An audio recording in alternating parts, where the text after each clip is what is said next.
පොත්පත්ය ගයාශ්‍රී අබේවීර මහත්මිය විසින් දරනු ලබනවා.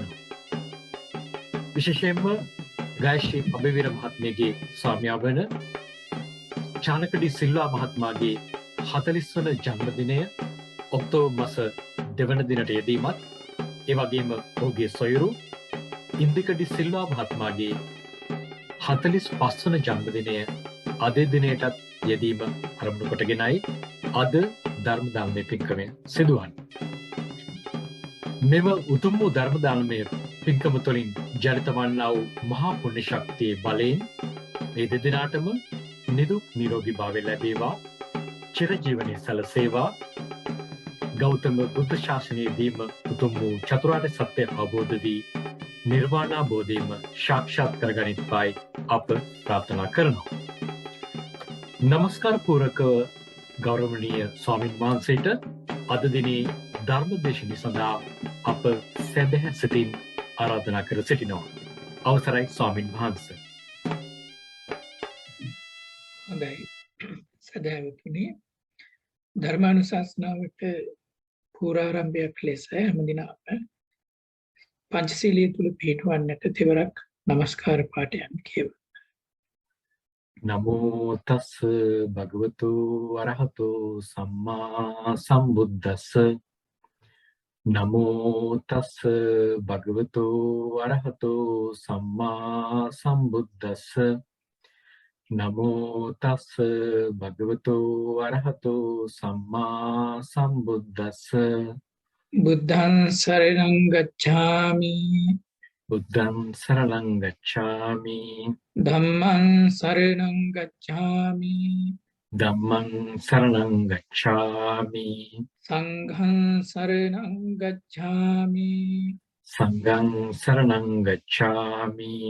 ဒ ුතියම්පි බුද්ධං සරණං ගච්ඡාමි. ဒ ුතියම්පි බුද්ධං සරණං ගච්ඡාමි. ဒ ුතියම්පි ධම්මං සරණං ගච්ඡාමි. ဒ ුතියම්පි ධම්මං සරණං ගච්ඡාමි. ဒ ුතියම්පි සංඝං සරණං ගච්ඡාමි. ဒ ුතියම්පි සංඝං සරණං ගච්ඡාමි. තතියම්පි බුද්ධං සරණං ගච්ඡාමි. තතියම්පි බුද්ධං සරණං ගච්ඡාමි. තතියම්පි ධම්මං සරණං ගච්ඡාමි. තතියම්පි ධම්මං සරණං ගච්ඡාමි.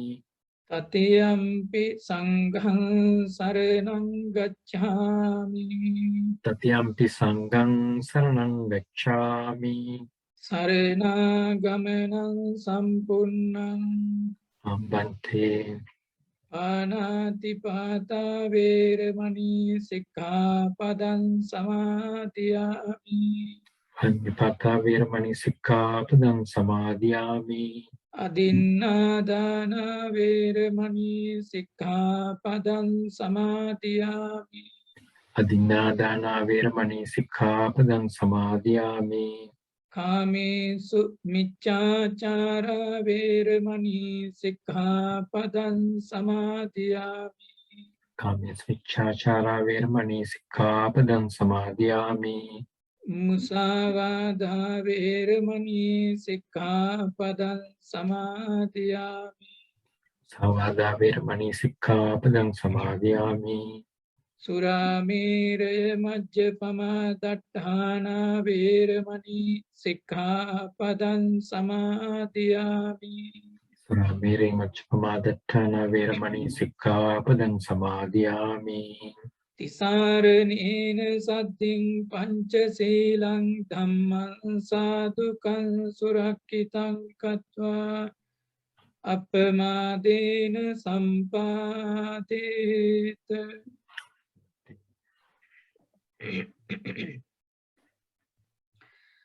සදහවතුනි, ලෝතුරු ඒ උත්තම නික්ලේශී තථාගතයන් වහන්සේට වැඳ නමස්කාර කරන්නට තෙවරක් මා සමගින්ම එක්ව නමස්කාර පාඨයන් කියවමු. නමෝ තස්ස භගවතු අරහතෝ සම්මා සම්බුද්දස්ස. නමෝ තස්ස භගවතු අරහතු සම්මා සම්බුද්දස්ස නමෝ තස්ස භගවතු අරහතු සම්මා සම්බුද්දස්ස සාදු සාදු සාදු.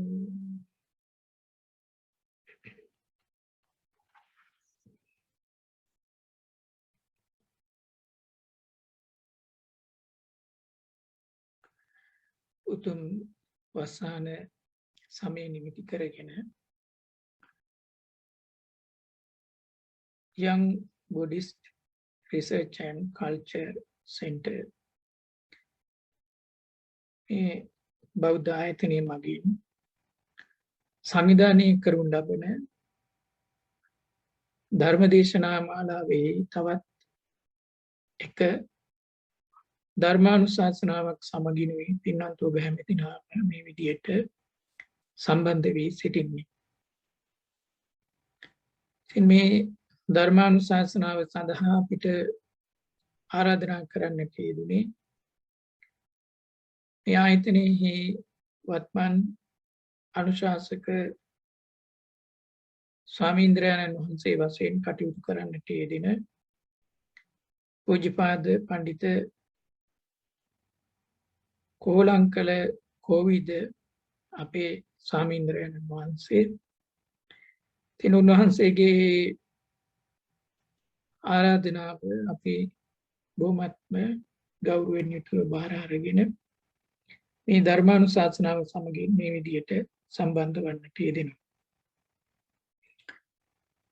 අද දවසේ මේ පින්බර පුණ්‍යක්‍රියාවෙහි දායකත්වයෙන් කටයුතු කරන්නට යෙදෙන පින්තුන් ගයාශ්‍රී අබේවීර නුනා මහත්මිය, ස්වාමි පුරුෂයා වන චානකද සිල්වා මහත්මයාගේ උපන්දිනය නිමිති කරගෙන එතුමාට ආශිර්වාද කරන්නටත් ඒ වගේම ඉන්දිකද සිල්වා මහත්මයාට ආශිර්වාද කරන්නටත් ඒ වගේම ධර්ම ශ්‍රවණය කරනු ලබන පින්වන්ත හැම දිනාටමත් උතුම් ධර්මාවබෝධය ලැබෙන්නට මඟ පෑදේවා කියන පින්බර බලාපොරොත්තුවත් පෙරදරි කරගෙන මේ පින්කමේ දායකත්වයෙන් වැඩ කටයුතු කරන්නට යෙදෙනවා. ඉතින් අපි කල්පනාවට නගා ගනිමු අද දවසේ මේ ධර්මානුශාසනාව තුළින් යම්කිසි ආකාරයකින් ධර්ම ශ්‍රවණය කරන පින්වන්ත ඔබගේ දහම් දැනුම සංවර්ධනය වන්නේද මේ තථාගත බුද්ධ වචනය තුළ තව තවත් හොඳින් නියැලෙන්නට ඔබට මඟ සැලසෙන්නේද ඔබගේ ප්‍රඥාව විවර වන්නේද ඒ උත්තම මඟ සැලසීමේ ආනිසංසය අනුභව බලය පින්වන්ත දායකයන් ප්‍රාර්ථනා කරන පරිදි හැම දිනාටම ධර්මාවබෝධය පිණිසම හේතු වේවා කියන ප්‍රාර්ථනාව හිත තුළ තබා ගනිමින් ධර්ම ශ්‍රවණය කරමු. හොඳයි. පින්තුනි, Young Buddhist Research and Culture Center මේ වචනය ඇහුවහම මේ ආයතනයේ නම ඇහුවහම අපිට විශේෂයෙන් හිතුණ මේක ධර්මයේ පිළිබඳව රිසර්ච් කරන පර්යේෂණ කරන ආයතනයක් කියන එක පිළිබඳව හඳුනගන්න පුළුවන්කම තියෙන නිසා යම් ආකාරයක ඔබ හැම දිනාටම ඒ පර්යේෂණය කරන්නට තිබෙන ධර්මයට තවත් පර්යේෂණයට මඟ පාදා දීමක් විදියට අවශ්‍ය කරන අනුශාසනාවක් සිද්ධ කරයි හොඳයි කියන එක පිළිබඳව අපි කල්පනා කරන්නට යෙදුණා. ඉතින් අනුව අද දවසේ මේ ධර්මානුශාසනාවෙහි මාතෘකාව බවට පත් වෙන්නේ සංයුත්ත නිකායේ නිදාන වග්ගපාළියේ නිදාන සංයුත්තය තුළ අන්තර්ගත වෙන නාම රූප කියන සූත්‍රයයි අපි මාතෘකාව බවට පත් කරගන්න ලබන්නේ. මතක තබා ගන්න නාම රූප සූත්‍රය. එතකොට නාම රූප කියලා සූත්‍ර අපිට ත්‍රිපිටකයේ තුල තව බොහෝ ප්‍රමාණයක් මුණ ගැසෙනවා. හැබැයි විශේෂයෙන්ම අපි අද මේ සාකච්ඡාවට ලක් කරගන්න ලබන නාම රූප සූත්‍රය සංයුත්ත නිකායේ නිදාන වග්ගපාළිය තුල අන්තර්ගත වෙන නිදාන සංයුත්තේ තුල එන නාම රූප සූත්‍රයයි. පින්නතුනි බුදුරජාණන් වහන්සේ මේ සූත්‍රය තුලදී අපිට දේශනා කරනවා සංයෝජනීයේසු භික්කවේ ධම්මේසු අසාදානුපස්සිනෝ විහෙරතෝ නාම රූපස්ස අවක්ඛන්ති හෝති කියලා. එතකොට මේ සංයෝජන කියන වචනය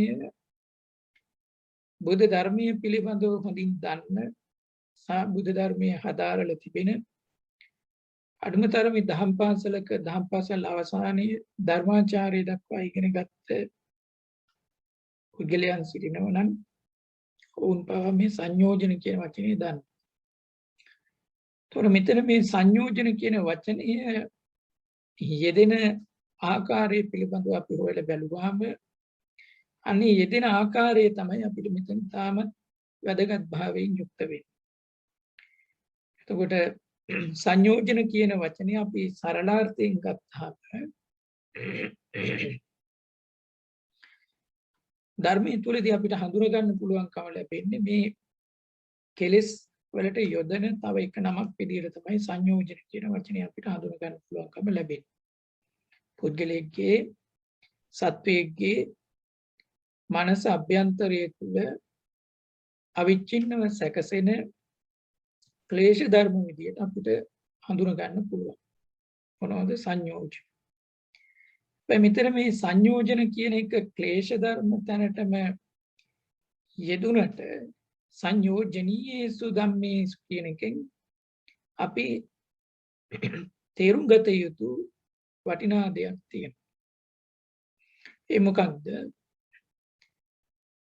සංයෝජනීයේසු කිව්වට පස්සේ මේ සංයෝජන වලට සංයෝජනයන්ට අරමුණු වන කියන අර්ථයෙන් නැත්නම් මේ සංයෝජන ධර්ම අපි පැහැදිලි කරගන්න පස්සේ මොනවද කියලා ප්‍රධාන වශයෙන් සංයෝජන අපි 10ක් පිළිබඳව ධර්මයේ තුල හඳුනා ගන්නවා. ඒ පිළිබඳව උඩ අපිට උමනාව තිබුණේ මෙන්න මේ සංයෝජන ධර්ම වලට අරමුණු වන කියන අර්ථය මෙන්න මේ මෙතන මේ සංයෝජනීයේසු කියන පාඩය පාවිච්චි කරනකොට යෙදෙනවා කියන එක සඳහන් කරන්නේ. ඒතකොට තථාගතයන් වහන්සේම නම් දේශනා කරනවා සංයෝජනීයේසු භික්ඛවේ ධම්මේසු. මහණෙනි මෙන්න මේ සංයෝජන වලට අරමුණු වන ධම්මේසු ධර්ම තියෙනවා. අනේ ධර්මතාවයන් අසාදානුපස්සිනෝ විහෙරතෝ නාම රූපස්ස අවක්ඛන්ති හෝති. දැන් මේ අසාද කියන වචනේ ඔයත් ඕනෑතරම් අහලා තියෙනවා. ඒ වගේම අනුපස්සනාව කියන වචනේ අහලා තියෙනවා. දැන් ඔයත් ගත්තාම කායානුපස්සනාව, වේදනානුපස්සනාව, චිත්තානුපස්සනාව, ධම්මානුපස්සනාව කියලා ගත්තාම ඔයත්ට තේරෙනවා මෙතන මේ අනුපස්සනාව කියන වචනය මේ අසාදානුපස්සිනෝ කියලා කියන්නේ මෙන්න මේ අසාද කියන සහ අනුපස්සිනෝ කියන වචන දෙක එකට සංදි විසන්දි වීම තුළින් හැදුණු අසාදානුපස්සිනෝ කියන වචනේ තමයි එතන යෙදෙන්නේ. එතකොට අසාද කියන වචනේ අර්ථය බවට පත් වෙන්නේ විඳ ගැනීම, විඳීම. නැත්නම් අපි කියන රසයක් විඳ ගැනීම, රසවන්ත භාවයෙන් විඳ ගැනීම. එතකොට අනුපස්සනාව කියලා කියන්නේ අනුව බලනවා කියන අදහස. ඒකට අනුව බලන යම් දෙයකට අනුව බලන. එවනම් දැන් මෙතන කුමක්ද කියන්නේ? මෙන්න මේ අසාදානුපස්සිනෝ විඳ ගැනීමට අනුව යම් කිසි කෙනෙක් බලනවා. එතකොට යම් පුද්ගලයෙක් මේ සංයෝජන ධර්ම වලට අරමුණු වන ධර්මයන් සංයෝජන ධර්ම වලට අරමුණු වෙන ධර්මයන් මොනවද? අන්න එතකොට අපිට ප්‍රශ්නයක් ඇති වෙනවා. එතකොට මේ සංයෝජන ධර්ම වලට අරමුණු වන ධර්මයන් එක්ක විඳ ගැනීමක්, රස විඳ ගැනීමක් අනුව බලමින් වාසය කරනවා නම් විහෙරතෝ වාසය කරනවා. අන්න යාට නාම රූපස්සවක්කන්ති හෝති. මේ නාම රූපයට බැස ගැනීම සිද්ධ වෙනවා කියලා තථාගතයන් වහන්සේ දේශනා කරා. මොන තරම්නම් උත්තරීතර පැහැදිලි කිරීමක්. මොන තරම්නම් ගැඹීර පෙන්වා දීමක්. එතකොට මෙන්න මේ ධර්මතාවය මේ දහම් පාඨය යම් කිසි කෙනෙක් නිසියාකාරව හරියාකාරව නිර්වුල්ව අර්ථ ගන්නවා නම් පැහැදිලි කර ගන්නවා නම් ලෞතර බුදුරජාණන් වහන්සේගේ ධර්මය කුමක්ද කියන එක පිළිබඳව නැත්නම් මේ ප්‍රායෝගික පුහුණුතාවය කුමක්ද කියන එක පිළිබඳව අපිට හරි සරලව වටහා ගන්න පුළුවන්කම පවතිනවා. ඒතොර පින්නොතිනි අපි මෙතෙන්දි සඳහන් කළා සංයෝජන වලට අරමුණු වන ධර්මතාවයන් යම් කිසි කෙනෙක් රස විඳ ගැනීම අනුව ඒ ධර්මතාවයන් රස විඳ ගැනීම අනුව බලමින් වාසය කරනවා නම් අන්න යා නාම රූප ගොඩකට බැස ගන්නවා කියන අදහස. හොඳයි. එතකොට සංයෝජන වලට අරමුණු වෙන ධර්ම මොනවද? අපි කිව්ව සංයෝජන කියන එක සරල අර්ථයෙන් අභ්‍යන්තරයේ තුල තියෙන කෙලෙස්. පුද්ගලයේ අභ්‍යන්තරයේ තුල තියෙන කෙලෙස්. එතකොට සංයෝජන වලට අරමුණු වෙන ධර්ම මොනවද? සංයෝජන වලට නිරතුරුව අරමුණු වෙන ධර්ම තමයි පින්නතුනි මේ කාමාවචර ලෝකයේ තුල ජීවත් වෙන පුද්ගලයෙකුට නම් මේක අමතක කරන්න එපා. අපි හැම වෙලාවකදීම ධර්මයේ තේරුම් ගන්න උත්සාහ කරන්නේ කාමාවචර ලෝකයේ තුල ඉඳගෙන විතරයි. ත්‍රිභූමියක් ලෝකෝත්තර වෙන්නට කලින් ලෞකික වශයෙන් අපිට කතා කරනවා ත්‍රිභූමියක් පිළිබඳ. ත්‍රිභූමියක් කියලා කියන්නේ භූමි තුනක්, ස්ථාන තුනක්. එතකොට මේ සත්වයන් ජීවත් වෙන සත්වයන්ගේ පැවැත්ම පවතින ස්ථාන තුනක් ලෞකික වශයෙන් පවතින. එතකොට සිව් භූමියක්ම පවතිනවා, චතුර් භූමියක්ම පවතිනවා. අනිත් එක තමයි නිර්වාණය. ඒකට කියන අපි ලෝකෝත්තර භූමිය කියලා. ඔයත් අභිධර්මයේ තුලදී ලෝකෝත්තර සිත් පිළිබඳව අහලා තියෙනවා.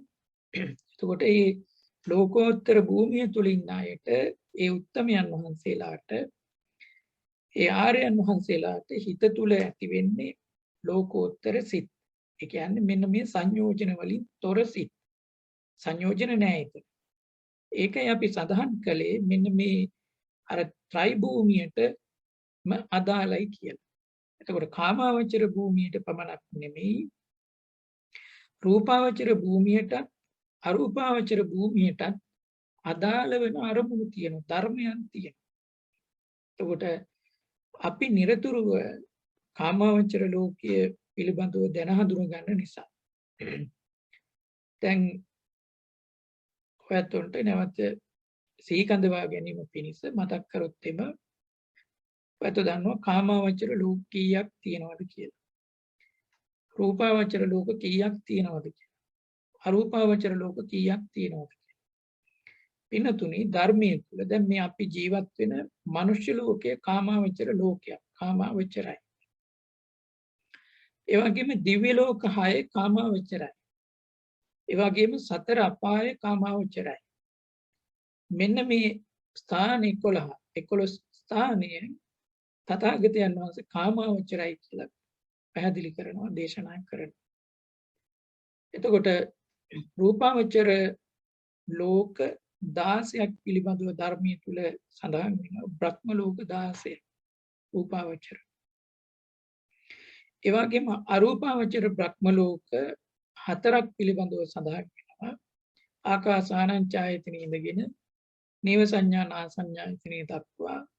එතකොට අරූපාවචර බ්‍රහ්ම ලෝක 4යි රූපාවචර බ්‍රහ්ම ලෝක 16යි 20යි කාමාවචර ලෝක 11යි සේරම ලෝක ධර්මයේ තුල සඳහන් වෙනවා 31ක් පිළිබඳව. එතකොට මේ සේරම ලෝකෝත්තර නෙමෙයි ලෞකිකයි. ලෞකිකයි කියලා කියන්නේ ලෝක ධන එක. ලෝක ධන එක. ලෝක කියලා කියන්නේ මේ ජීවත් වෙන පුද්ගලයෙක්ගේ පැවැත්මට අදාළයි කියන අදහස. එතකොට පුද්ගලයෙක්ගේ පැවැත්මට එක ප්‍රත්‍යයෙන් අර්ථවත් වෙන්නේ අයත් වූයේ කියන අදහස. අයත් වූයේ අපි කියනවා නාවික. නාවික කියලා කියන්නේ නැවට අයත් වූයේ. ගමික ගමට අයත් වූයේ. එතකොට ලෞකික කියලා කියන්නේ ලෝකයට අයත් වූයේ.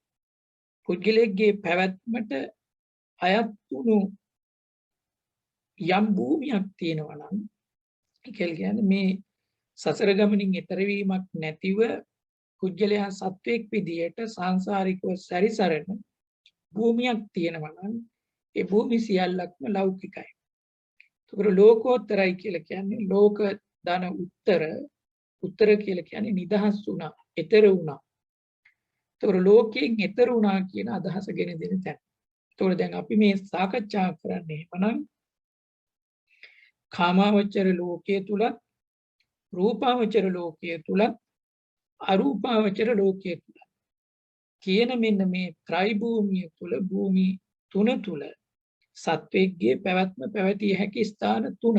මෙතනින් එහාට කිසිදු තැනක් නැහැ සත්වයේ පැවැත්ම පවතින්න පුළුවන්. මේ ස්ථාන තුන තුල තිබෙන අරමුණු වන ධර්ම තියෙන. අන්නේ අරමුණු වන ධර්ම ඒ පුද්ගලයාගේ సంతානිය තුල තදංග වශයෙන් යටපත් වෙලා තිබෙන මේ සංයෝජන කෙලෙස් නැත්තම් එයාලගේ ඉස්මතු වී තිබෙන සංයෝජන වේවා මේ කෙලෙස් වලට පවතින කෙලෙස් වලට තව තවත් සැකසෙන්න උමනා කරන ධර්ම මේ කාමාවචර ලෝකයේ තුල තියෙනවලු. රූපාවචර ලෝකයේ තුල තියෙනවලු. අරූපාවචර ලෝකයේ තුල තියෙනවලු. ඔන්න බලන්න.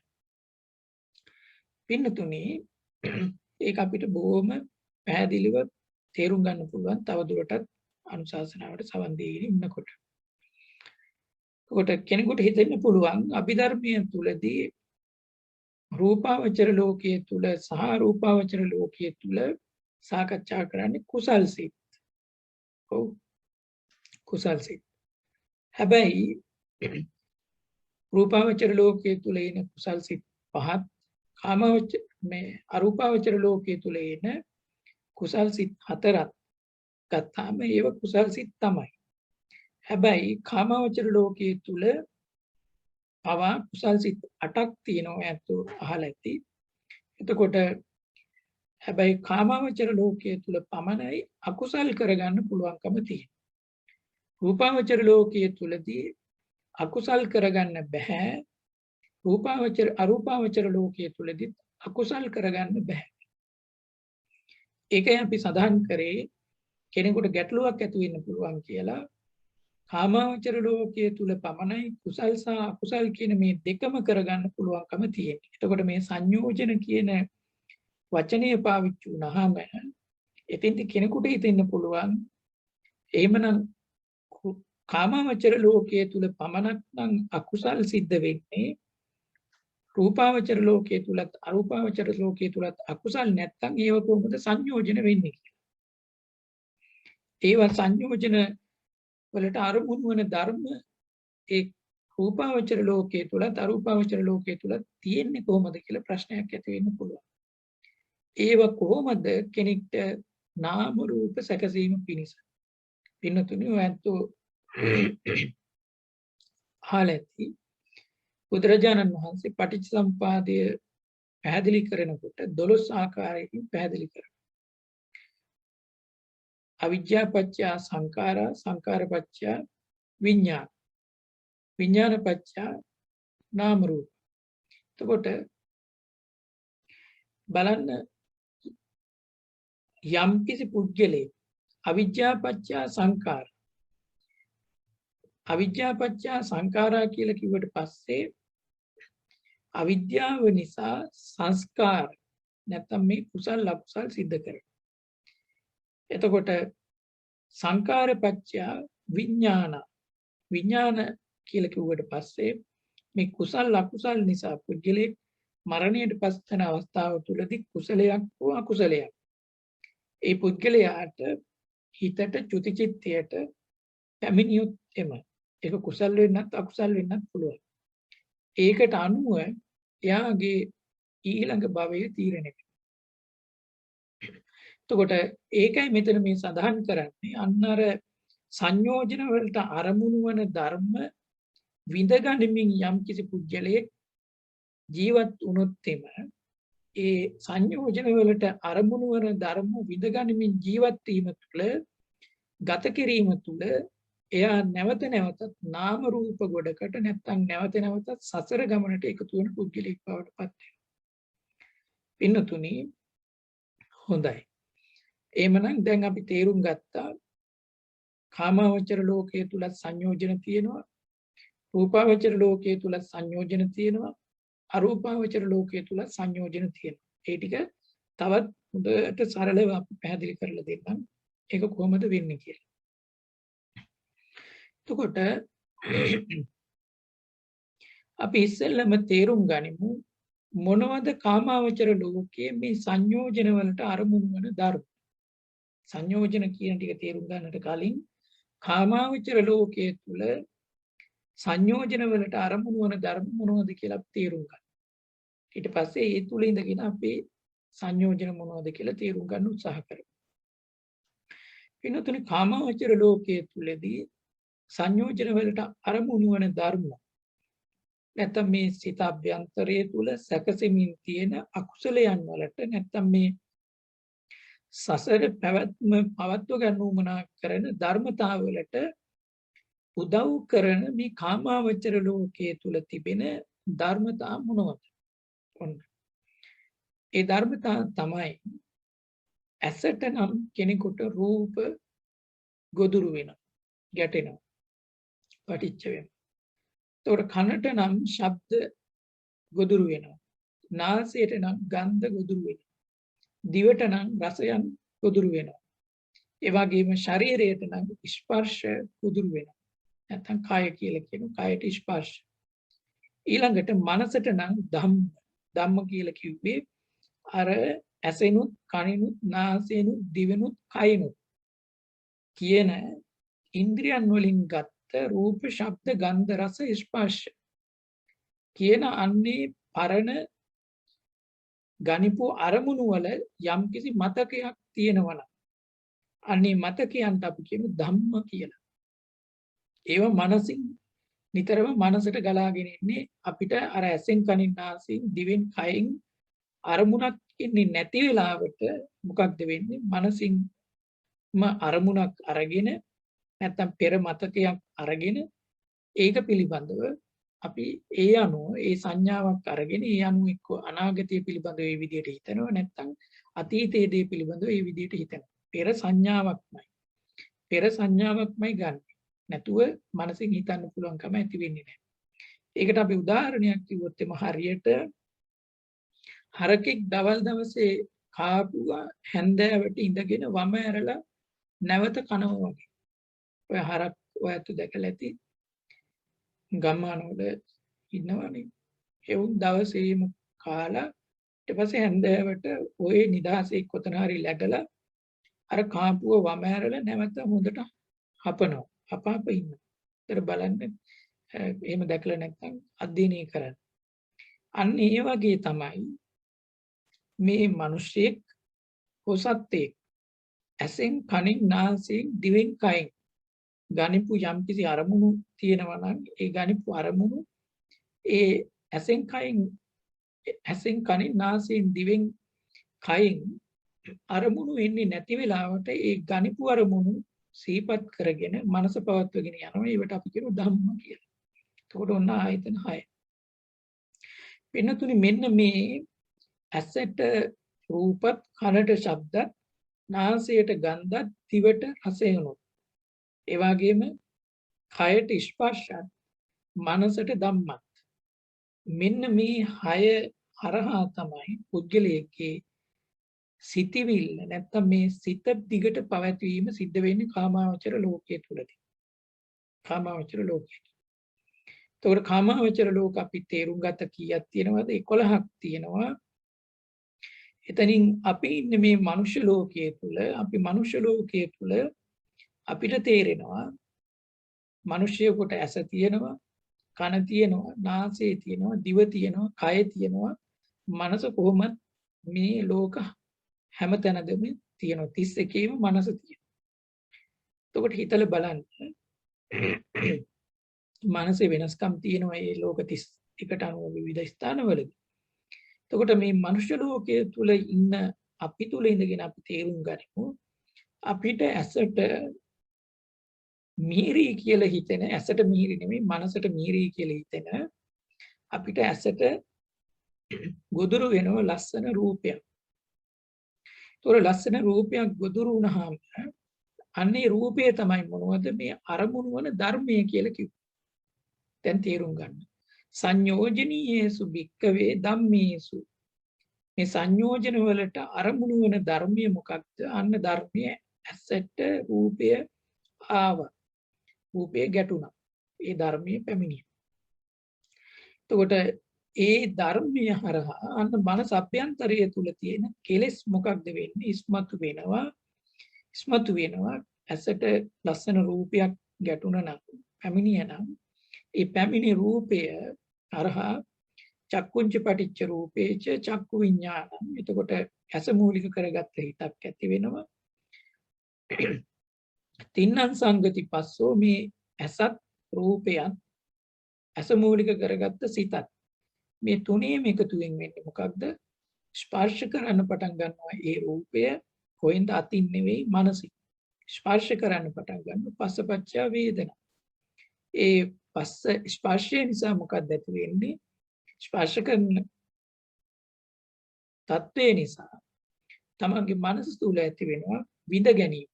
අන්න ලස්සන රූපයක් නම් තමන්ට එන විඳ ගැනීම සුව පහසු වේදනාව.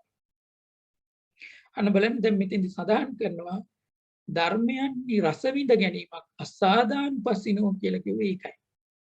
ධර්මයන්ගේ රස විඳ ගැනීමක් අනුව බලමින් ඉන්නවනම් මේ ධර්මයන්ගේ රස විඳ ගැනීමක් අනුව බලමින් ඉන්නවනම් ඒ විදිහට ජීවත් වෙනවා. අන්න එයාට මොකක්ද වෙන්නේ? මනස අභ්‍යන්තරය තුල සැකසෙනවා තව දුරටත් කෙලෙස්. ඒ නිසාවෙන් නාම රූප ගොඩට වැටෙන එක හේතුවක් බවට පත් වෙනවා. නාම රූප සැකසෙන එක තමයි නිරතුරුව මේ පටිච්චසමුප්පාදීව එවලෙවල සිද්ධ වෙන්නේ. එතකොට අපි ඒක පිළිබඳව ගැඹුරට එතන සාකච්ඡා කරන්න යන්නේ නැහැ. මේ අපි සාකච්ඡා කරගෙන ඉන්න මාතෘකාව පැහැදිලි කරගන්න එක බාධාවක් වෙන්න පුළුවන්කම තියෙන නිසා. එතකොට පින්නතුනේ අපි තේරුම් ගනිමින් හිටියා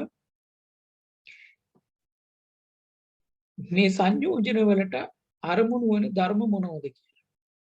එතකොට සංයෝජන වලට අරමුණු වන ධර්ම කාමාවචර ලෝකේ මනුෂ්‍ය ලෝකයේ තුලදී අපි අස කන නාසය දිව ශරීරය මනස කියන මේ ඉන්ද්‍රියන් හයට අරමුණු වන ධර්ම විදියට අපි තේරුම් ගත්තා. එවනම් මේ අරමුණු වුණු ධර්ම නිසා තව දුරටත් ක්‍රියාත්මක වෙන සංයෝජන ටික මොනවද? මොනවටද මේ අරමුණු වෙන්නේ? මිනිස්සු විදියට කාමාවචර ලෝකේ ඉන්නකොට කෙනෙකුට තියෙන සංයෝජන මොනවද? අන්න ඒකට අපිට හොයාගන්න පුළුවන් අංගුත්තර නිකායේ දසක නිපාත පාළියේ දස සංයෝජන කියලා සූත්‍රයක් තියෙනවා. දස සංයෝජන කියලා සූත්‍රයක්. මේ දස සංයෝජන සූත්‍රය තුළදී තථාගතයන් වහන්සේ අපිට දේශනා කරනවා දස ඉමානි භික්කවේ සංයෝජනානි කතමානි දස. භික්ෂූනි 10ක් තියෙනවා සංයෝජනානි සංයෝජන. කතමානි දස. කුමක්ද මේ 10? පංචෝරම් භාගියානි සංයෝජනානි පංච උදදම් භාගියානි සංයෝජනානි.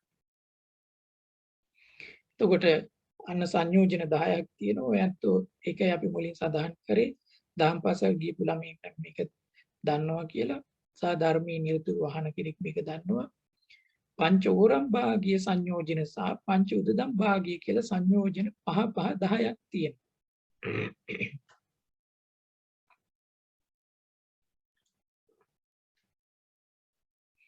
එතකොට පින්නතුනි බුදුරජාණන් වහන්සේ මේ සූත්‍රය තුලදීම මේ සංයෝජන එකිනෙකට මොනවද කියලා පැහැදිලි කරනවා නම් කරනවා. කතමානි පංචෝරම් භාග්‍යානි සංයෝජනානි. කතමානි කියලා කිව්වේ කුමක්ද? පංචෝරම් භාග්‍යානි සංයෝජනානි. මේ පංචෝරම් භාග්‍ය කියන සංයෝජන මොනවද කියලා ඔන්න බුදුහාමුදුරෝ දේශනා කරනවා. සක්කාය දිට්ඨි, විචිකිච්ඡා, සීලබ්බත පරාමාස, කාමච්ඡන්ද, ව්‍යාපාද.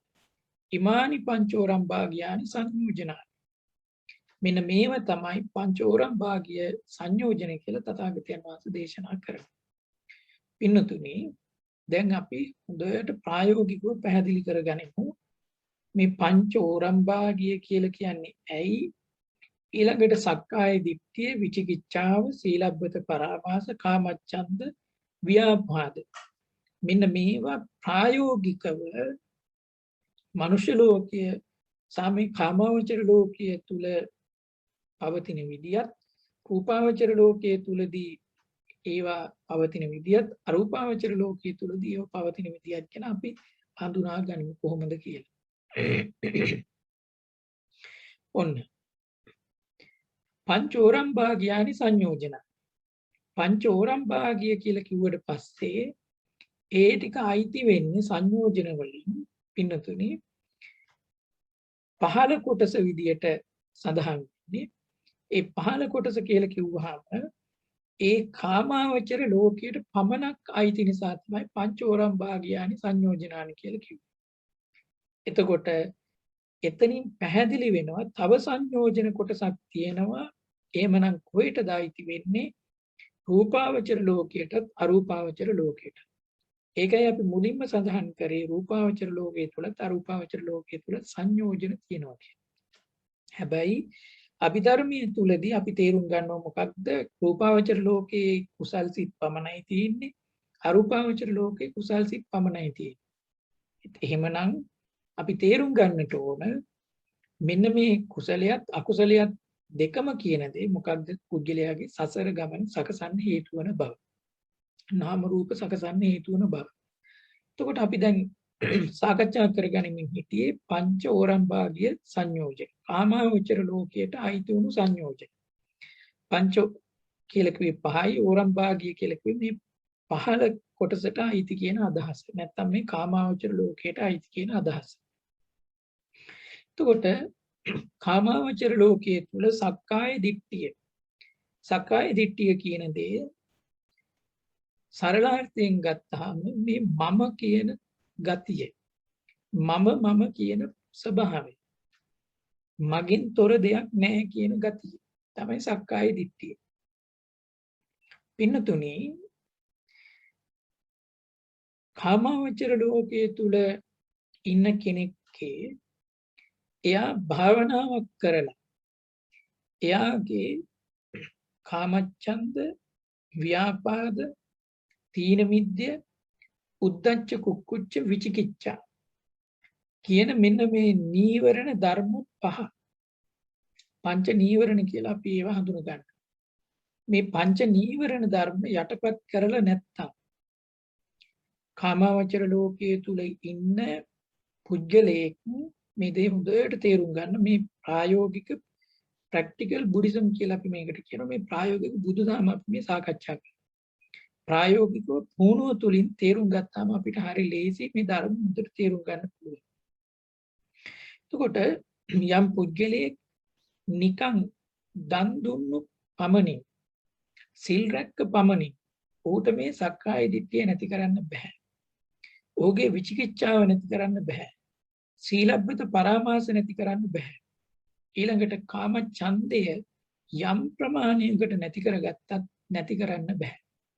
ව්‍යාපාදය නැති කරන්න බෑ. පින්නතුනි, යම් පුද්ගලයෙක් භාවනාව තුළ නියැලෙන අපිට ත්‍රිවිධ පුණ්‍ය ක්‍රියාවක් තථාගතයන් වහන්සේ දේශනා කරනවා. දාන, සීල, භාවනා. සීල, සමාධි, ප්‍රඥා කියලා තව විදිහකට අපිට පෙන්වලා දෙනවා. එතකොට දැන් යම් පුද්ගලයෙක් මේ කාමාවචර ලෝකයේ තුල ජීවත් වෙමින්, ඔහු දන් දෙමින්, සිල් රකිමින් ඉන්න ගමන් ඒ ආකාරයෙන් තමන්ගේ කුසල් සිත් සංවර්ධනය කරන ගමන් කාමාවචර ලෝකේ කුසල් සිත් 8ක් තියෙනවා. සෝමනස්ස සාගත ඥාන සම්පයුක්ත සසංකාරික සිත. සෝමනස්ස සාගත ඥාන සම්පයුක්ත අසංකාරික සිත. මේ විදියට කාමාවචර ලෝකේ කාමාවචර කුසල් සිත් 8ක් තියෙනවා. එතකොට ඒ කුසලයන් සිද්ධ කුසල් සිත් කරගන්න පුළුවන් කොහොමද? දන් දුන්නත් සිල් රැක්කත් ඒ කුසල් සිත් ගොඩනගා ගන්න පුළුවන්. ඒතොර කාමාවචර ලෝකේ ඉන්න කෙනෙකුට මෙන්න තව ක්‍රමයක් තියෙනවා. මොකක්ද? කුසලයේ සංවර්ධනය කරන්න භාවනාව කියලා තව දෙයක් තියෙනවා. භාවනාව. ඒ භාවනාව තුළදී සිද්ධ වෙන්නේ මොකක්ද? පුද්ගලයේ සිත ආවරණය කරගෙන පුද්ගලයෙක් නිරතුරුව සිත තුළ පවත්වගෙන යමින් පවතින නීවරණ ධර්ම පහ යටපත් කරන්න පුළුවන්කම ඇති වෙනවා සමාධිය මගින්. පුද්ගලයෙක් සමාධියකට පත් වෙනවා නම් යම් ආකාරයක එයාට පුළුවන්කම ඇති වෙනවා කාමච්ඡන්ද ව්‍යාපාද තීන මිද්ද උද්ධච්ච කුක්කුච්ච විචිකිච්ඡා කියන මෙන්න මේ පංච නීවරණ ධර්ම යටපත් කරන්න පුළුවන්කම ඇති වෙනවා. පින්නතුනි පංච නීවරණ ධර්ම යටපත් වුණාම ඒ පුද්ගලයා පංච නීවරණ ධර්ම යටපත් වෙලා එයා උපචාර සමාධියකට පරිකර්ම සමාධියකට ඒ කිව්වේ අර්පණා සමාධිය කියලා කියන්නේ ප්‍රථම ධානය. ප්‍රථම ධාන මට්ටම කියලා කියන්නේ රූපාවචරයි. රූපාවචර ලෝකේ. ඒවර කාමාවචර ලෝකේ ඉඳගෙන රූපාවචර ලෝකයකටපත් වෙන්න පුළුවන්. හැබැයි සත්වයක් විදියට නෙමෙයි මනස පවත්ව ගන්න පුළුවන් රූපාවචර ලෝකේ සත්වයේ මනස තත්වයට ගෙනියන්න පුළුවන්. කාමාවචර ලෝකෙ ඉඳගෙන රූපාවචර ලෝකෙට. එතකොට මෙතන තියෙන විශේෂත්වය කාමාවචර ලෝකෙ ඉඳගෙන රූපාවචර ලෝකයට තියෙන ස්ටෙප් එකක් උඩට තබන මනසට රැගෙන යන්නට සිත පුහුණු කිරීම තුළදී කරගන්න පුළුවන් සමාධිය මගින් අන්න අර පංච නීවරණ ධර්ම යටපත් කරාම එයාට කාමාවචර ලෝකයේ තුල ඇතිවෙන අර කලබලකාරීකම මම කියන ගතිය මගේ කියන ගතිය අවම වෙන්න පටන් ගන්නවා. සක්කාය දිට්ඨිය අවම වෙන්න පටන් ගන්නවා. පින්නතුනි නැති වුණාම අපි පින්කමක් කරත් දානයක් දුන්නත් මොනවා හරි හොඳ යහපත් ක්‍රියාවක් කරත් නැත්නම් අපි යම්කිසි දැනුමක් ලබා දුන්නත් කාට හරි මේ හැම අවස්ථාවක් තුලදීම අපි බලන්නේ මොකක්ද? මේ කාමාවචර ලෝකයේ ස්වභාවය තමයි මම කියන ගතිය ඉස්මතු වීම. මගේ තත්වයකින් තොරව නැහැ. ගෙදරක නිවසක උනත් එහෙමයි. එතකොට සහෝදරයන් අතර උනත් එහෙමයි. මම තමයි. එතකොට මෙන්න මේ හොඳට හිතලා බලන්න මේ මම කියන ගතිය. මගේ කියන ගතිය. එන එක කාමාවචර ලෝකයේ ඉන්න පුද්ගලයෙක්ගේ මානසික සිතිවිලි කාමාවචර ලෝකයේ සිතිවිලි තියෙන පුද්ගලයෙක්ගේ ස්වභාවය. ඒතොර කාමාවචර ලෝකයේ ඉන්න පුද්ගලයෙක්ගේ ස්වභාවය මොකක්ද වෙන්නේ? යටපත් වෙනවා. එයා මනස පුරුදු කරොත් එම භාවනා අරමුණක් තුල ඒ මනස භාවනා අරමුණක් තුල පුරුදු කිරීම හරහා එයාට පංච නීවරණ ධර්මයටපත් වෙනකොට අන්නර මේ මම කියන ගතිය අඩු වෙන්න පටන් ගන්නවා. එයා ඇත්තටම ප්‍රථම ධාන මට්ටමක ඉන්නවනම් ප්‍රථම ධාන මට්ටමක ඇති වෙන ධානාංග පිළිබඳව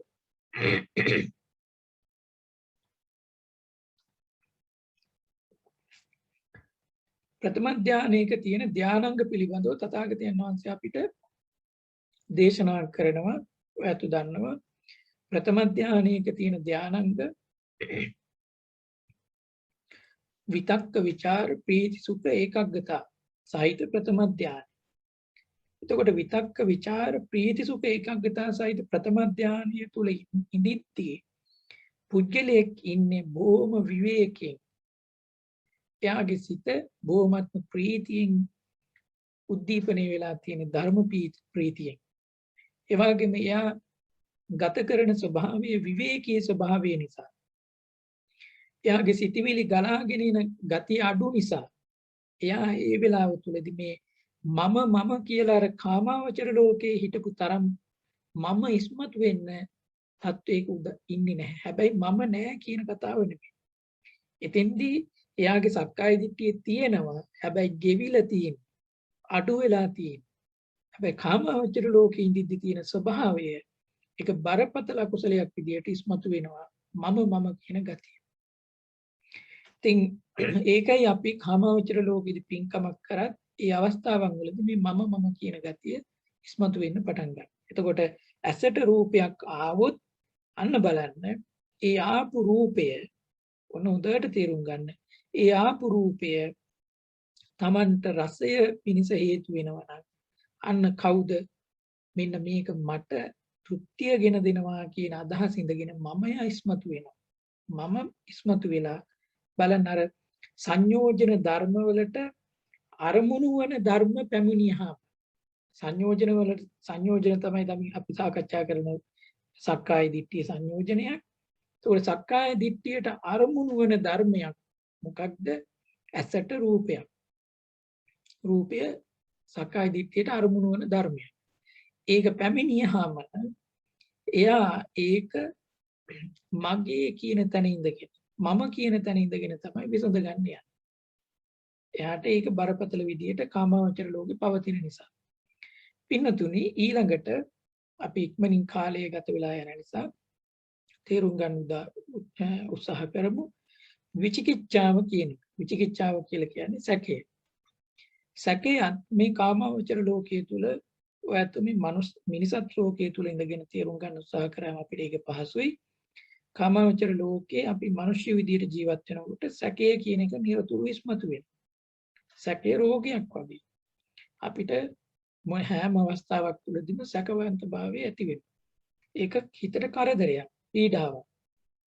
හැබැයි මේ රූපාවචර තත්වයටපත් වුණොත් කෙනෙක් භාවනාව මගින් අන්‍යයාගේ අර ප්‍රථම ධානය, ද්විතීය ධානය, තෘතීය ධානය, චතුර්ථ ධානය ඒ රූපාවචර මට්ටමේ ඉන්නකොට එයාට ඇත්තටම මෙන්න මේ විචිකිච්ඡාව කියන දේ දැඩිව ඉස්මතු වෙන්නේ නැහැ.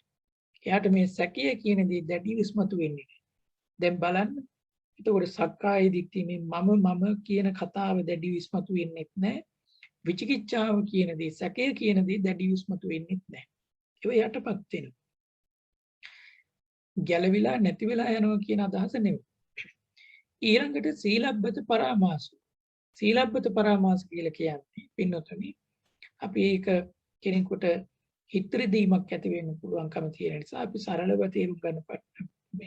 තේරුම් ගන්න උත්සාහ කරමු. අපි ගොඩ වෙලාවට උත්සාහ දරනවා අපි බුදුදහම තුලදී වුණත් යම් වෘතයන් යම් අධික ප්‍රාර්ථනාවන්ට විශ්වාසයන්ට ගමන් කරන්න උත්සාහ කරන මේ කාමාවචර ලෝකේ ස්වභාවය.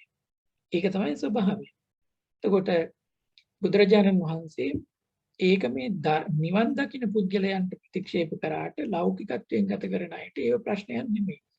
ලෞකික ලෝකයේ තුල ජීවත් වෙන අයට ඒවා රැකවරණය පිණිස පවතින දේවල්.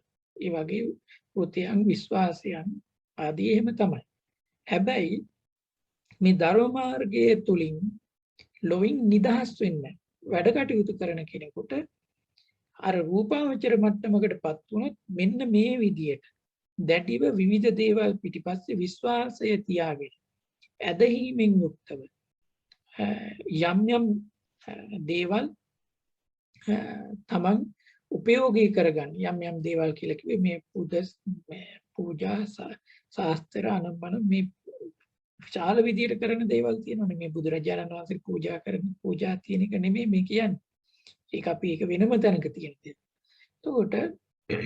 එතකොට ඒ යම් මට්ටමක ඉඳගෙන ඒ සිද්ධ කරන දේවල් කුජලයේ කාමාවචර ලෝකයේ තුල ඉන්න කෙනාගේ වැඩි හැබැයි රූපාවචර ලෝකයේ තුල ඉන්න කෙනාගේ අරූපාවචර ලෝකයේ තුල ඉන්න කෙනාගේ ඒ ධර්මතාවයන් ඉස්මතු වෙන්නේ නැහැ. ඒව යටපත් වෙලා තියෙනවා. ඊළඟට කාමච්ඡන්දේ.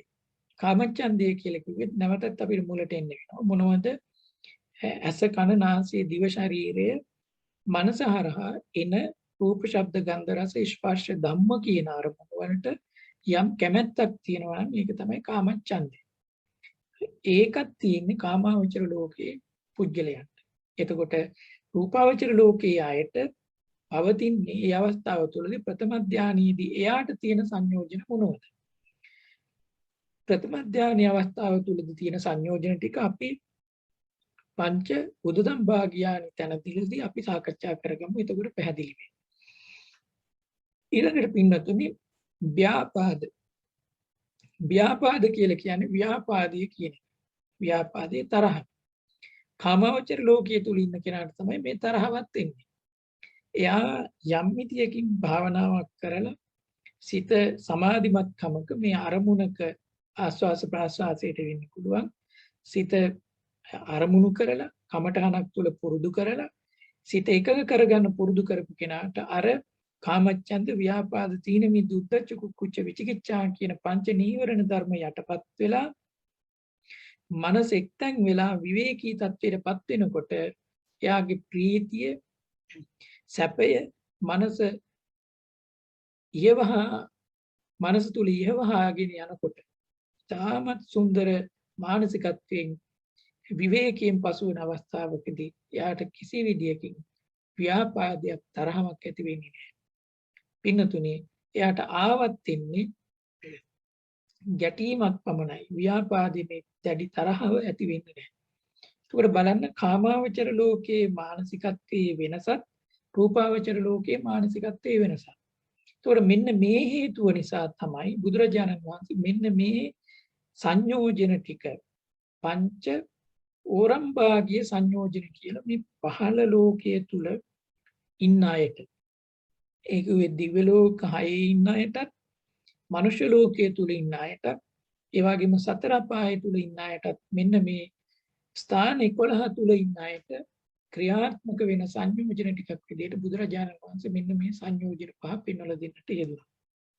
ඒකට මොනවද පංච උදදම් භාග්‍යානි සංයෝජන කියලා කියන්නේ? තථාගතයන් වහන්සේ දේශනා කරනවා කතමානි පංච උදදම් භාග්‍යානි සංයෝජනානි. කුමක්ද මේ පංච උදදම් භාග්‍ය සංයෝජන?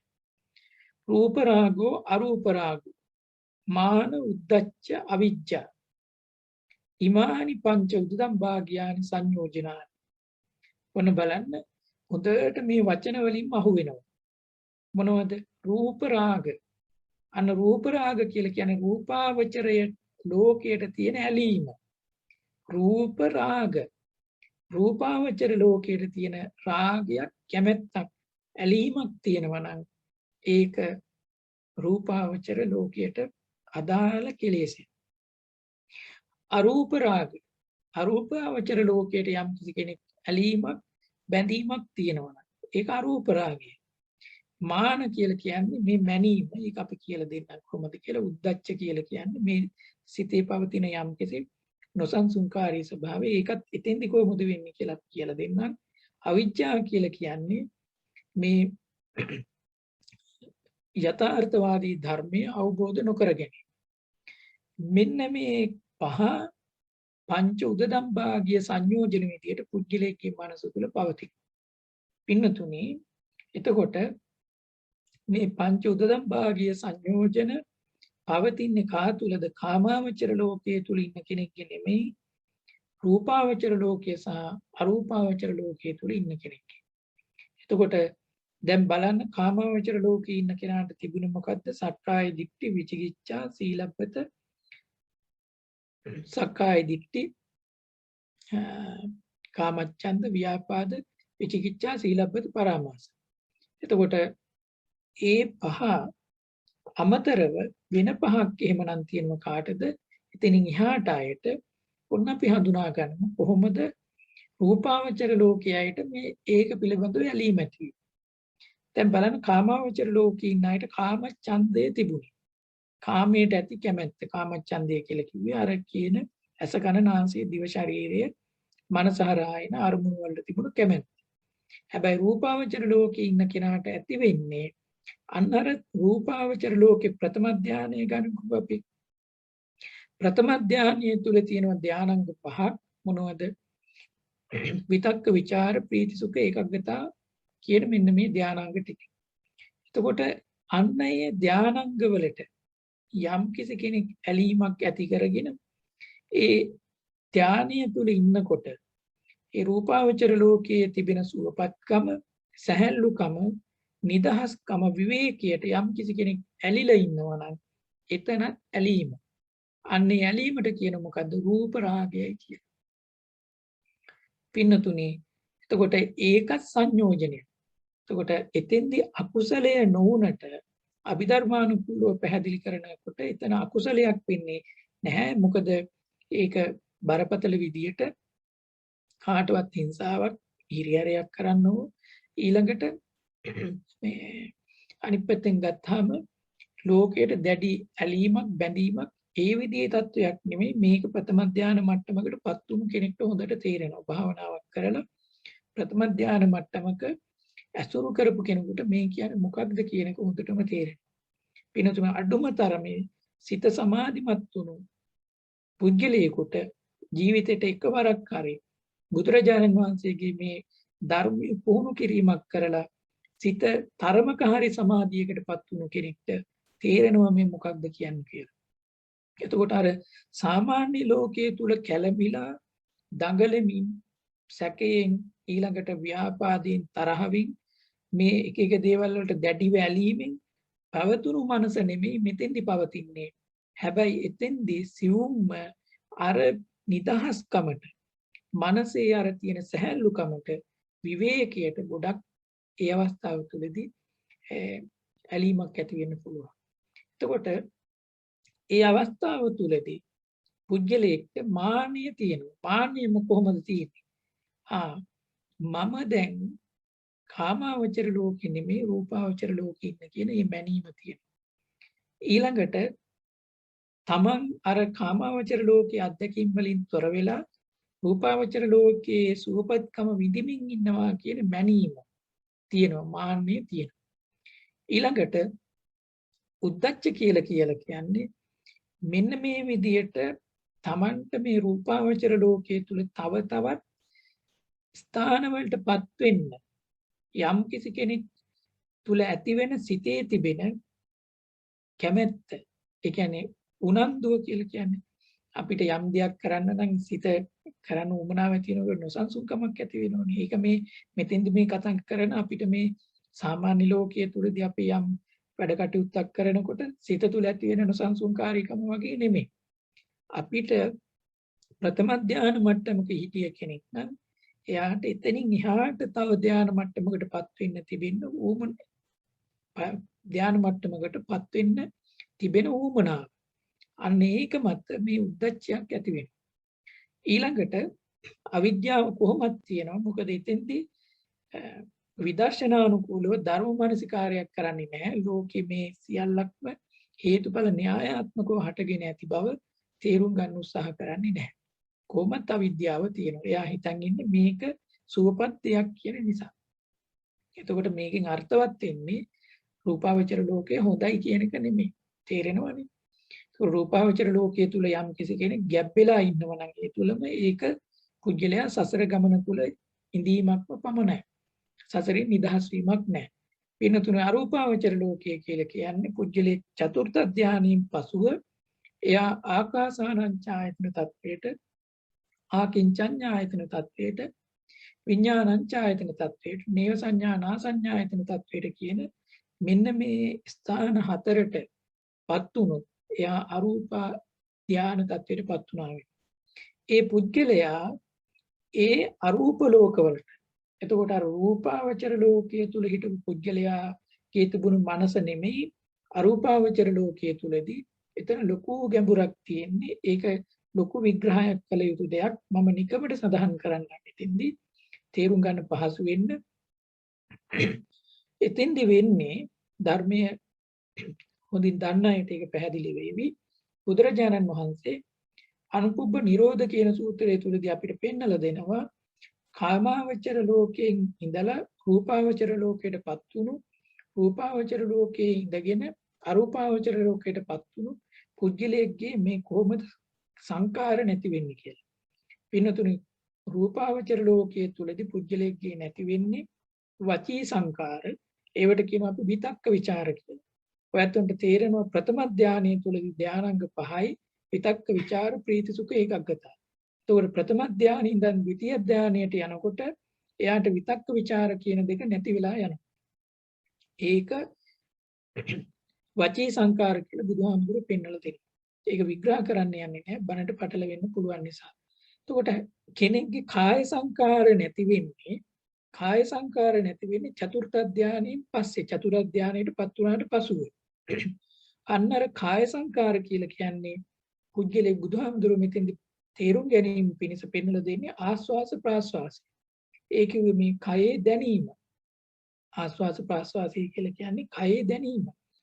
පුජ්‍යලයේ චතුර්ථ ධානයෙන් පස්සේ එයාට මේ කය පිළිබඳව කිසිදු දැනීමක් ඇති වෙන්නේ නැහැ. එයා රූපමය ස්වභාවයක් ගැන අත්විඳීමක් ඇත්තෙම නැහැ. එයා රූපාවචර ලෝකයේ තුලදී ආස්වාස ප්‍රාස්වාසය කියන රූපයට එයා ඒ රූප විඳගනිමින් හිටිය.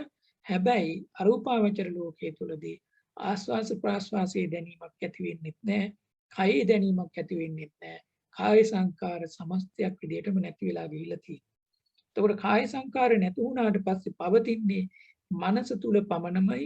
එයාට තියෙන්නේ වේදනා සහ සංඥා කියන මනෝ සංකාර විතරයි. එතකොට රූපාවචර ලෝකයේ තුල ඉන්න කෙනා ඒ ධානා මට්ටමකට රූපාවචර ධානා මට්ටමකටපත් වුණා නම් එයා ඉන්නේ මනස අභ්‍යන්තරයේ තුලම කිදා බැසගෙන මිසක් එතනින් එහාට එයාට මේ ලෝකේ කායික දැනීමක් හෝ වෙන ලෝකයක වෙන කිසිදු දැනීමක් ඇති වෙන්නේ නැහැ. එතකොට එයාට මේ කය කොතරම් කයට මොන දේ වුණත් එයාට දැනෙන්නේ නැහැ. ඒ තමයි බුදුහාමුදුරන්ගේ කාලය තුලදී ඔයත් දන්නවා සමහර ස්වාමීන් වහන්සේලා මේ විදිහට ධානා මට්ටම් වලටපත් වෙලා ඉන්නකොට සමහරු ගින්දර තියලා යන්න පවා හදපු අවස්ථා තියෙනවා. ඒකට හේතුව උන්වහන්සේලාට මේ කයේ දැනීමක් නැහැ. මනස අභ්‍යන්තරයේ තුලට කිදා බැසගෙන ඉන්න නිසා. එතකොට අන්න අර අපි මෙතෙන්දි මේ පැහැදිලි කරන්න හැදුවේ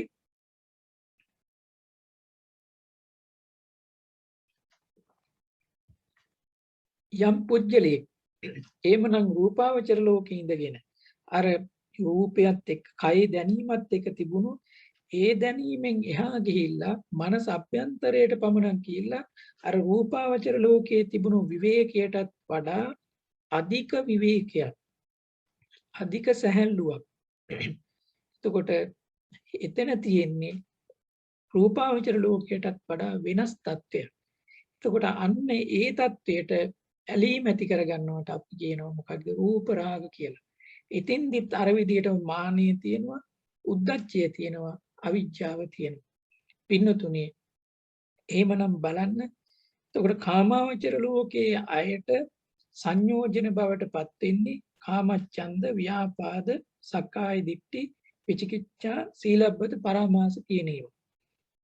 එතකොට එයාලගේ ඒ සංයෝජන ටික එක තමයි එයාලට යම්කිසි අරමුණක් එනකොට ඒ අරමුණ මේ සංයෝජන නිසා සිත තුළ තව තවත් කෙලෙස් ගොඩනගන්න හේතුවක් බවට පත් කරගන්න. හැබැයි එතනින් එහාට ඒ සංයෝජන යටපත් වුණාම භාවනාවක් තුළින් යටපත් වුණාම රූපාවචර ලෝකේ ඉන්න කෙනෙකුට එයාට සංයෝජන තියෙනවා රූප රාග මාන උද්ධච්ච විජ්ජා කියන ඒවා. එතකොට එයාට ඒවා යටපත් වෙන්න නම් ඒව නැති වෙන්න නම් එයාපත් වෙන්නට ඕන රූප රාග කියන එක නැති වෙන්න නම් අරූප රාගයටපත් වෙන්න ඕන, අරූපාවචර ලෝකයටපත් වෙන්න ඕන. අරූපාවචර ලෝකයටපත් වුණු කෙනාට මෙන්න මේ කියන මාන උද්ධච්ච අවිජ්ජා කියන මේ සියලු සංයෝජන නැති කරන්න නම් එයා මොකද්ද කරන්නට ඕන? එයා මේ ලෝක යථාර්ථය තේරුම් ගන්න උත්සාහ කරන්න. පින්නතුනේ බුදුරජාණන් වහන්සේ මෙන්න මේ සූත්‍රය තුල අවසානයේ වටිනා කියන පෙන්වා දීමක් කරනවා. මොකක්ද? සංයෝජනීයේසු භික්කවේ ධම්මේසු ආදීනවානුපස්සිනෝ විහෙරතෝ නාම රූපස්ස අවක්ඛන්ති න හෝති. අන්න බලන්න අර උඩදී මොකක්ද කරේ? සංයෝජනීයේසු භික්කවේ ධම්මේසු ආදීනවානුපස්සී නෙමෙයි එතන කරේ යම් කිසි කෙනෙක් අස්සාදානුපස්සිනෝ කියන தත්ත්වය තුල ඉඳගෙන. නැත්තම් මේක ආස්වාදයක් විදිහට විඳ ගැනීම. එතකොට යම් කිසි කෙනෙක් සංයෝජනීය ධර්මවලට නැත්තම් මේ සංයෝජනයන්ට අරමුණු වන ධර්ම එනකොට ඒ එන ධර්ම රස විඳ ගැනීමක් විදියට ආස්වාදයක් විදියට ගත්තොත් එයාට වෙන්නේ තව තවත් නාම රූප හැදෙන එක. අන්න බුදුරජාණන් වහන්සේ පෙන්වලා දෙනවා. එහෙමනම් සංයෝජන වලට පැමිණෙන ධර්ම මොනව කරන්නද කියලාද? සංයෝජනීයේසු භික්කවේ මේ සංයෝජන වලට අරමුණු වන ධර්ම භික්ෂූනි ආදීනවානුපස්සිනෝ විහෙරතෝ. ආදීනවයක් විදියට දකින්න. ආදීනවයක් විදියට දැක ගනිමින් වාසය කරන්නේද? ඒ අනුව බලමින් වාසය කරන්නේද? නාම රූපස්ස අවක්칸ති නහෝති. නාම රූපයන්ට බැස ගැනීමක් සිද්ධ වෙන්නේ නැහැ කියලා තථාගතයන් වහන්සේ දේශනා කරනවා. එවන් පුජ්‍යලය කොහොමද ආදීනවානුපස්සනාව කරන්නේ? අන්න පින්නතුනි ඒකට අපි කියන විදර්ශනාව කියලා. විදර්ශනාව. එතකොට කෙනෙක් සාමාන්‍ය ලෝකයේ තුල ඉඳගෙන සීල් රකිමින් ඒ වගේම දන් දෙමින් ඒ විදිහට කුසල් දාම් කරන ගමන්ම භාවනාවක් කරමින් සමාධිමත්කමක් ඇති කරගෙන සිත තුළ තිබෙන පංච නීවරණ ධර්ම යටපත් කරමින් ඒ පංච නීවරණ ධර්ම යටපත් කරලා සිත යම් කිසි මට්ටමක සහැල්ලු භාවයකට සමාධිමත්කමකට පත් කරගෙන එයා ඒ තුල පිහිටමින් විදර්ශනාවක් තුල නියැලෙන්න පුළුවන් නම් මේ ලෝක යථාර්ථය කුමක්ද කියන එක පිළිබඳව දකින්න මනස පුරුදු කරන්න පුළුවන් නම් ඒ කිව්වේ ඇහැට එන ශබ්දයක් නාසයට එන ගන්ධයත් කනට එන ශබ්දය ඇහැට එන රූපයත් නාසයට එන ගන්ධයත් කනට එන ශබ්දයත් දිවට එන රසයත් කයට එන ස්පර්ශයත් ඒ වගේම මනසට එන ධම්මයක් කොහොමද ඒ තිබෙන ඇත්ත යථාර්ථය මොකක්ද මේ සියලු දේවල් නිරතුරුව හේතුඵල න්‍යායාත්මකව වෙනස් වෙමින් පවතින සැකසෙමින් පවතින තත්වයක් කියන එක පිළිබඳව තේරුම් අරගන්න යම් කිසි කෙනෙක් විදර්ශනානුකූලව ඒ දෙස බලනවා නම් අන්න එයාට සිද්ධ වෙන්නේ එයාගේ සිත තුළ අවිජ්ජාව කැඩෙන එක. නැත්තම් එයාගේ සිත තුළ ප්‍රඥාව පහළ වෙමින් මේ අවිද්‍යාව තුරන් වෙන මඟ සැලසෙන්න පටන් ගන්නවා. ඒ සැලසීම තුළ එයාට සැකසෙන්නේ නැහැ කාමාවචර කුසල්වත් ඊළඟට රූපාවචර කුසල්වත් අරූපාවචර කුසල්වත් නෙමෙයි එයාට සැකසෙන්නේ. ඊළඟට කාමාවචර අකුසල් කොහොමත් සැකසෙන්නේ නැහැ. ඒ පුජ්‍යලයාගේ වැඩෙන්න පටන් ගන්න මේ යථාර්ථවාදී ලෝකේ ඇත්ත සැටියෙන් දකින මනස පුරුදු වෙන්න පටන් ගන්නවා. පින්නතුනි ඒ දැකීම ඇති වෙනවා කියලා කියන්නේ එයා නැවතත් අර බුදුරජාණන් වහන්සේ උඩ පෙන්වලා දීපු විදියට සසරට එකතු වන සංයෝජන එකතු කරන පුජ්‍යලෙක් බවට පත් වෙන්නේ නැහැ. එතකොට මෙතෙන්ද කියවෙන්නේ නැහැ දන් දීම නරකයි සිල් රැකීම නරකයි කියන එක. පුජ්‍යලෙක් දන් දිය යුතුයි සිල් රැකිය යුතුයි. ඒ වගේම ඒ සියලු දේ කරන ගමන්ව තමන්ගේ ඒ පාරමී ධර්ම පුරන ගමන්ව ඕනම කෙනෙකුට ඒ සියලු පුහුණුතාවයන් අවශ්‍යයි. ඒ පුහුණුතාවයන් කරන ගමන්ව තමන්ගේ මේ ප්‍රඥාව වැඩිීමේ මාර්ගයත් තමන්ගේ මේ විදර්ශනාව වැඩිීමේ මාර්ගයත් ප්‍රගුණ කරගන්න පුළුවන්කම ඇති වෙනවා නම් අන්නර කාමාවචර ලෝකයට අයිති වුණු සක්කාය දිට්ඨි විචිකිච්ඡා සීලබ්බත පරාමාස ආදී ඒ නීවරණ ධර්මත් ඒ වගේම රූපාවචර ලෝකයට අයිති වුණු සහ අරූපාවචර ලෝකයට අයිති වුණු උදදම් භාගීය සංයෝජන පහ කරමින් ඉක්මනින්ම මේ සසර ගමන නිමා කොට ලබන්නා වූ නිර්වාණ අවබෝධයෙන් සැනසෙන්නට මඟ සලසා ගැනීමට හේතු සකසා ගන්නට නැත්නම් මඟ සලසා ගැනීමට උවමනා කරන කටයුතු සංවිධානය කරගන්නට ඒක අවශ්‍යතාවයක් ඇති පුජ්‍යලයාට උවමනාවක් ඇති පුජ්‍යලයාට හැකියාව උදාවන මගක් බවට පත් වේවි. ඒ නිසා ඒ ක්‍රියාව තුළ නියැලෙන පුජ්‍යලයාට මේ අපි අද තේරුම් ගත්ත විදියට ඉක්මනින්ම සසර ගමනින් අත මිදී ලබන්නා වූ ධර්මාවබෝධයෙන් සැනසෙන්නට අවශ්‍ය කරන මඟ සලසා ගන්නට මේ උත්තම දේශනාව හේතු වාසනාම වේවා කියන පැතුමින් යුක්තව අනුශාසනාව මෙතකින් නිමාවටපත් කරනවා. අද දවස තුලදී මේ පින්කමේ දායකත්වයෙන් වැඩ කටයුතු කරන්නට යෙදුනේ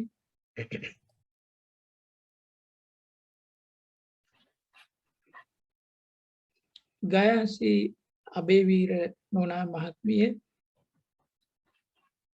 ඔක්තෝබර් 2 වන දිනට උපන් දිනයේ යෙදී තිබෙන ආදරණීය ස්වාමි පුරුෂයාට නිසත් ස්වාමි පුරුෂයාට ජානක ද සිල්වා මහත්මයාට ආශිර්වාද කිරීමේ බලාපොරොත්තු වී යුක්තවත් ඒ වගේම ඉන්දික ද සිල්වා මහත්මයාගේ උපන් දිනය අද වගේ දවසකදී තිබෙනවා. එතුමාට ආශිර්වාද කරන්නටත් බලාපොරොත්තු වෙනවා. අපි කල්පනා කරමු අද දවස තුලදී සැමට ධර්ම ශ්‍රවණය කරන්නට අවශ්‍ය කරන මඟ සලසා දෙමින් සිද්ධ කරන්නට යෙදුණු මේ උත්තම කුසලයේ ආනිසංසී ආනුභාව බලයෙන් එයත්න් ප්‍රාර්ථනා කරන විදියට මේ ලැබුණු වටිනා කියන මිනිසත් භවයේ දුර්ලභයි. මේ ලැබුණු වටිනා කියන ක්ෂණ සම්පත්තියේ දුර්ලභ මිනිසත් භවය ඔබ පින්වන්ත හැම දිනාටම කායික ශක්තිය උදා කරගනිමින් මානසික ශක්තිය උදා කරගනිමින් සුවපත් වූ සැහැල්ලුවෙන් පවත්වාගෙන යන්නට අවශ්‍ය කරන මගක්ම බවට ආශිර්වාදයක්ම බවට මේ පින්කමපත් වේවා. පින්වන්තුම හැම දිනාගේම ජීවිතවලට පැමිණ තිබෙන දුක් කම්කටොළු හිරිහැර පීඩා බාධා තිබේ නම් ඒ සියල්ලක්ම පහවෙත්වා. උපන් දිනයේදී තිබෙන ඒ පින්වන්ත තරුණ දෙපළටත් ඒ වගේම ඒ දායකත්වයේ දරන්නට යෙදෙන ස්වාමි දිනිය ඇතුළු ඒ පවුල්වල සියලු දෙනාටමත් මව්දෙමව්පියන් හැම දිනාටමත් මේ පින්කමට නන්නායුරින් උදව් උපකාර කරන්නට යෙදුණු හැම දිනාටමත් විශේෂයෙන්ම ගෞරවනීය ස්වාමීන්ද්‍රයන්න් වහන්සේට කොහොලං කළ කෝවිද අපේ පණ්ඩිත හාමුදුරන් වහන්සේටත් ඇතුළු මේ කටයුතු සංවිධානය කරන්නට යෙදුණු පින්වන්ත හැම දිනාටමත් ආශිර්වාදයක්ම වේවා. තම තබන පියවරක් පාසාම සිතන යහපත් සිතිවිල්ලක් පාසාම තමන්ගේ උත්තම නිර්මල පැතුමන් සියලු ක්‍රියාකාරකම් සඵල සමෘද්ධිමත් භාවයට පත් වේවා. අයහපතුන් ඇසුරක් නොලැබේවා. යහපත් ගුණ ඇති කල්යාණ මිත්‍ර ධර්ම සම්පත්තියම ජීවිතයට නිරතුරු උදා වේවා. තම තමන් ජීවත් වන නිවෙස් සතුටින් සෞභාග්‍යයෙන් සපිරේවා. බෝසතුන් වැඩ සිටින ස්ථානමින් පවත්වා ගනිමින් උත්තම තථාගත නිර්මල බුද්ධ වචනය තුල තව තවත් ක්‍රියාත්මක වී ඉක්මනින්ම මේ ජාති දුකින් ව්‍යාධි දුකින් මරණ දුකින් පිරුණු මේ සසර ගමනින් එතර වී ලබන්නා වූ නිර්වාණ ශාන්තියෙන් සැනසුමත්පත් කර ගැනීම පිණිසම අවිද්‍යා අන්ධකාරය තුරන් කර ගැනීම පිණිසම මේ සියලු කුසලයෝ හේතු වාසනාම වේවා. සැමට ආශිර්වාදයක්ම වේවා කියන පැතුමින් සාදු කියලා ප්‍රාර්ථනා කරගනිමු. දෙවියන්ටත් පින් අනුමෝදන් වනු ලබත්වා. සම්‍යක් දෘෂ්ටික දෙවියෝ මේ පින් අනුමෝදන්ව ධර්මාභූතයෙන් සැනසුම ඇති කරගනිත්වා. තම තමන්ගේ නමින් මිය පරලොව යන්ට යෙදුණු වර්ග පරම්පරානුගත සාලේ සියලු මේගේ ඥාතීන්ටත් මේ පින් අනුමෝදන් වනු ලබත්වා. අපට සංසාර ගමන තුලදී අම්මා වුණු තාත්තා වුණු දුව වුණු පුතා වුණු ඒ වගේම සහෝදරයා සහෝදරිය බවට පත් වුණු මිතුරා මිතුරිය බවට පත් වුණු ඕනෑතරම් තැනැත්තන් අපගෙන් පින් බලාපොරොත්තුවෙන් දුක් ඇති තැන්වල උත්පත්තිය ලබා අප දෙස බලාගෙන යම් සත්ව කොට්ටාස ලෙස සිටිනම් ඒ හැම සියලු සත්වයෝ මේ පින් අනුමෝදන් වනු ලබත්වා. අපි කරුණා මිත් සහගත සිතින් අනුමෝදන් කරන්නා වූ මේ කුසලයන්ගේ ආනුභාව බලය පුණ්‍යානුමෝදනාවේ ආනුභාව බලය ඒ අත්තන්ට දුක කණන්ින් අත මිදෙන්නට හේතු වාසනාම වේවා. ඒ අත්තන්ටත් මේ සසර දුකින් අත මිදී ලබන්නා වූ ධර්ම අවබෝධයෙන් සැනසෙන්නට මේ සියලු පින්කම් උපනිශ්‍රේ වේවා කියන පැතුමින් සාදු කියලා ප්‍රාර්ථනාවන් සිදු කරමු. එසේ ප්‍රාර්ථනා කරමින් හැම දිනම ගාථාවන් කියවමු. එත්තාවතාච අම්මේ සම්බදං පුඤ්ඤ සම්පදං සබ්බේ දේවා අනුමෝදන්තු සබ්බ සම්පatti සිද්ධියා සබ්බේ භූතා අනුමෝදන්තු සබ්බ සම්පatti සිද්ධියා සබ්බේ සත්තා අනුමෝදන්තු සබ්බ සම්පatti සිද්ධියා ඉදම්මේ ඥාතිනං උතු සුඛිතා උන්තු ඥාතයෝ ඉදම්මේ ඥාතීනං හෝතු සුඛිතා වന്തു ඥාතයෝ ඉදම්මේ ඥාතීනං හෝතු සුඛිතා වന്തു ඥාතයෝ ඉමිනා පුඤ්ඤ කම්මේන මාමේ බාල සමාගමු සතං සමාගමු හෝතු යාව නිපානපත්තියා ඉදම්මේ පුඤ්ඤං ආසවක්ඛයාවං හෝතු සබ්බ දුක්ඛා පමුඤ්චතු. හොඳයි, මේ යහපත් සන්ධ්‍යාවෙහි ඔබගේ සිත් සතන් තුළ ගොඩ නැගුණු යහපත් මනෝභාවයන් තව තවත් සිත් තුළ ආරක්ෂා කරගෙන ඔබගේ පින්වන්ත සිත් සතන් නිවී සැනසී පහන් වේවා සුවපත් වේවා කියන මෙත් සිතින් ආශිර්වාද කරගෙන ඔබම වන්දනා කරගන්න. අභිවාදන සීලිස නිච්ඡං වද්ධාපචායිනෝ චත්තාරෝ ධම්මා වඩ්ඩන්ති ආයුවන්නෝ සුඛං බලං ආයුරාෝග්‍ය සම්පatti සග්ග සම්පatti මේවච අතෝ නිපාන සම්පatti ඉමිනාතේ සමිජ්ජතු. සාදු සාදු. අද ධර්මදේශකයන්න් වහන්සේ ඔස්ට්‍රේලියාවේ කැන්බරා නුවර ශ්‍රී ලංකා බෞද්ධ විහාරයේ විහාරාධිපති ශාස්ත්‍රපති පූජ්‍ය අප්‍රේලි සෝරත ස්වාමීන් වහන්සේ Young Buddhist Research and Cultural Center වෙනුවෙන් ගෞරව නමස්කාර පූර්වක භක්ති ප්‍රණාමය ඔබ වහන්සේට අප පුද කර සිටිනවා. දේශකයන්න් වහන්සේට නිදුක් නිරෝගී භාවය ලැබී චිරජීවනයේ සැලසේවා. මේ ධර්ම දානමය කුසලයෙන් නිර්වාණාබෝධයම සාක්ෂාත් කරගනිත්වායි පුණ්‍යානුමෝදනා සහිතව අප ප්‍රාර්ථනා කරනවා. අද ධර්ම දානමය පින්කමේ බැතිබර දායකත්වය ගයාශ්‍රී අබේවීර මහත්මිය විසින් දරනු ලැබුවා. එම පවුලේ සැමටත් අද දින මෙම පින්කමට සහභාගී වූ ඔබ සැමටත් නිදුක් නිරෝගී භාවය ලැබී චිරජීවනයේ සැලසේවා. ධර්ම ශ්‍රවණය කිරීමෙන් ජනිත කරගත්තා වූ මහා කුසල ශක්තිය අනුමෝදන් වී නිර්වාණාබෝධයම සාක්ෂාත් කරගනිත්වායි අප ප්‍රාර්ථනා කරනවා. මීළඟ ධර්ම දේශනාව තුළින් නැවත හමුවනතුරු ඔබ සැමට තෙරුවන් සරණයි.